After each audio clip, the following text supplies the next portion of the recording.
Hello, this is my revised discussion board video post on whether or not the federal government should do more to assist Flint in its water crisis.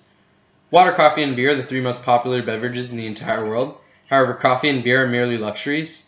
Water alongside food is the most essential substance needed to sustain life. Recently, the federal government has failed in providing Flint, Michigan with safe drinking water. Flint originally purchases water from the Detroit River, which is properly handled and treated for contaminants. To save money, they began to import their water from the more localized Flint River. This piece of information derives from Josh Sanborn, Flint's Water Crisis Explained in 3 GIFs, posted online in Time magazine. Due to this change, Flint had to import its water through a new network of pipes. These pipes, however, had been neglected for some time. A necessary chemical agent, astronosphate, was not administered. Astronosphate coats lead pipes so that lead is not extruded into the water. Because astronosphate was not administered, the water supply is now contaminated with lead, and many are now sick with lead poisoning. This piece of information derives from Jessica Dorado, how the water crisis in Flint became a national state of emergency. Posted online at USA Today. The citizens of Flint are demanding this problem be fixed and are calling upon the federal government for relief.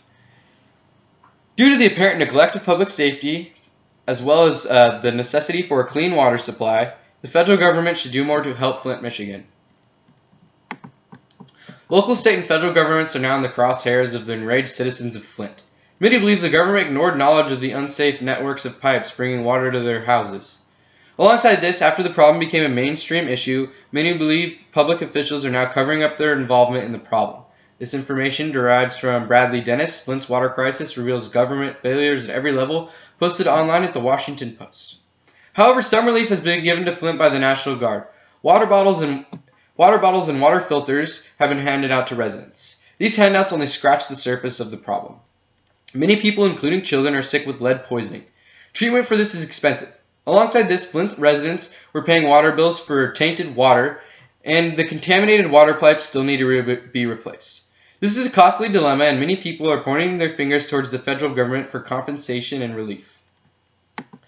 No government is perfect. Oversights and mistakes are reality we must live with. The real test of humanity is how we overcome and correct our mistakes. In this case, the government has failed its people. Now they must own their mistakes and make it right. To this, they must take up the cost of repair. Firstly, a new infrastructure of pipes should be put in place. While the pipes are being replaced, the government should tend to the sick. All treatments associated with drinking the tainted water should be paid for. Next, the government should create a plan that adequately subsidizes water bills for citizens that were paying for tainted drinking water. Next, the government should create a prevention plan that safeguards an incident like this from ever happening again.